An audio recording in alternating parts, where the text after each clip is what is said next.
Assalamualaikum warahmatullahi wabarakatuh. Nama saya Nur Ain Hanani binti Abdul Rahman, nombor matrik A177293. InsyaAllah saya akan bentangkan hasil kajian latihan ilmiah saya di bawah salian Dr. Muhammad Hafiz bin Safiai dengan tajuk Hukum Euthanasia Pasif kepada pesakit COVID di ICU kerana kekurangan ventilator. Pendahuluan. Pada tahun 2020, seluruh dunia dikejutkan dengan pandemik COVID-19 yang merebak dengan begitu cepat kepada masyarakat.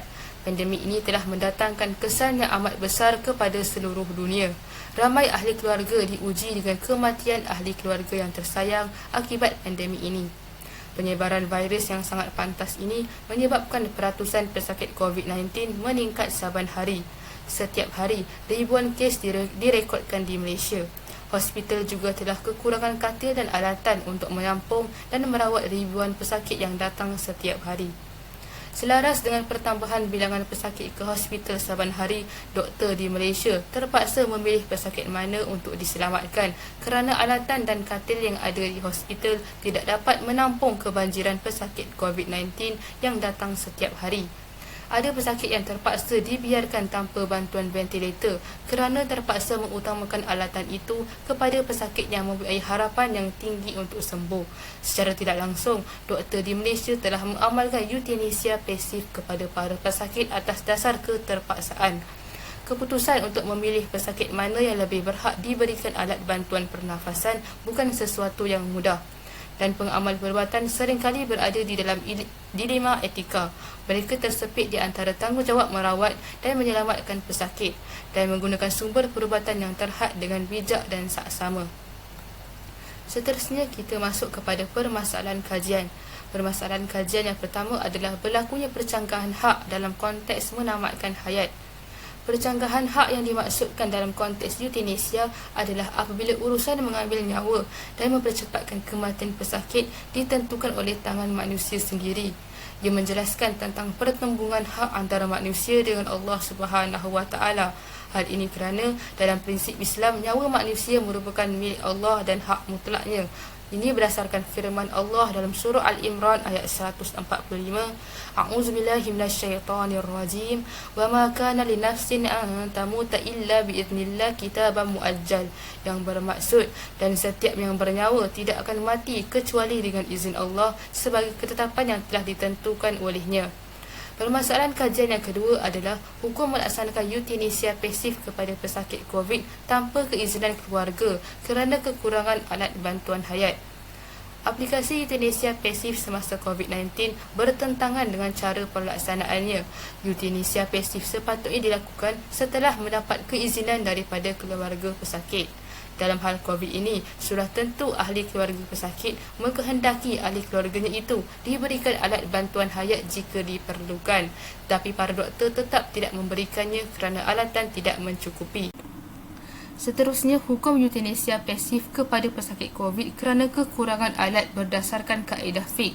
Tindakan euthanasia pasif kepada pesakit kronik kerana belas kasihan atas penyakit yang ditanggung adalah dilarang dalam Islam. Namun, lain keadaannya dalam situasi pesakit COVID kerana kebanjiran pesakit COVID di ICU mengakibatkan peralatan seperti alat bantu hayat, katil dan sebagainya di ICU tersebut tidak dapat menampung kesemua pesakit COVID yang bertambah saban hari. Maka para doktor terpaksa memilih pesakit untuk diberi rawatan dengan melihat kepada pesakit mana yang mempunyai kadar kesembuhan yang lebih tinggi seperti tidak mempunyai penyakit-penyakit lain selain COVID. Kaedah fiqh yang sesuai digunakan dalam isu pesakit COVID ini ialah kaedah furuk al-maisur la yaskutu bil ma'sur, iaitu sesuatu tuntutan syarak yang tidak dapat dilakukan, wajib melakukan sekadar yang mampu. Setiap amalan syarak itu hendaklah dilakukan mengikut kemampuan setiap mukallaf.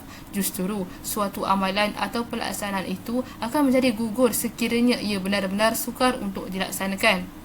Maka pelaksanaan yang dapat dilakukan menurut kemampuan yang paling maksima pada seseorang doktor itulah dikira sebagai perbuatan yang sah dari sudut syarak.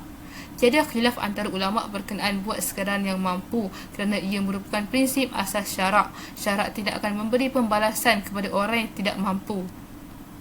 Dalam surah Al-Baqarah ayat 286 berbunyi, La yukallifullahu nafsan illa wus'aha, yang bermaksud Allah tidak memberati seseorang melainkan apa yang terdaya olehnya. Dari Abu Hurairah radhiyallahu anhu, Rasulullah SAW bersabda, fa idza amartukum bi amrin fa'tu minhu mastata'tum. Maka jika aku perintahkan kalian dengan suatu perkara, maka tunaikanlah semampu kalian. Allah memerintahkan manusia untuk menjaga nyawa sendiri dan juga nyawa orang lain dengan tidak membunuh dan memudaratkan diri dan orang lain.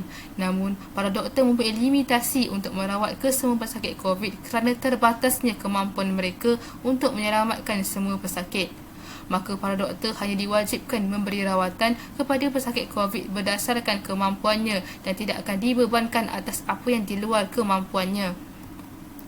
Para pesakit dan juga warisnya tidak boleh memaksa para doktor untuk menyelamatkannya atau ahli keluarganya, kerana sudah tentu seseorang doktor yang berwibawa pasti ingin menyelamatkan kesemua pesakit sekiranya berkemampuan, tetapi keadaan yang memaksa mereka untuk memilih pesakit untuk dirawat akibat kebanjiran pesakit COVID saban hari.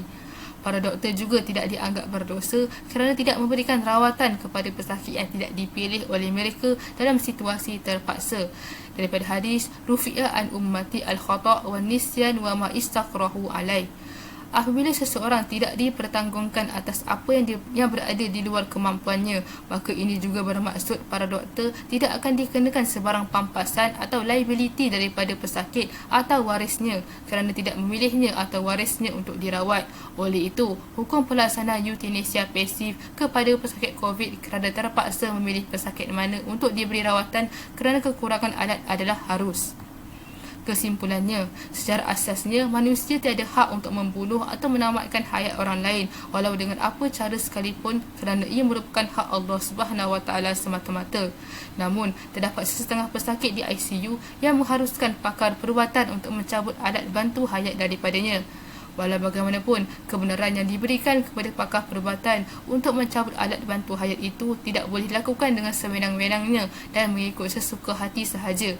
Pakar perubatan perlu mematuhi etika dan prosedur yang ditetapkan oleh KKM untuk mencabut alat berkenaan. Akibat kebanjiran pesakit COVID ini, kebanyakan sumber ICU di seluruh Malaysia tidak dapat menampung kesemua pesakit COVID yang dimasukkan ke ICU saban hari. Oleh itu, para doktor terpaksa memilih pesakit mana untuk diberikan mesin bantuan hayat. Dalam situasi seperti disebut di atas, para doktor dibolehkan untuk berbuat demikian dan tidak dikira berdosa atau melanggar etika perubatan. Sekian sahaja daripada saya. Assalamualaikum warahmatullahi wabarakatuh.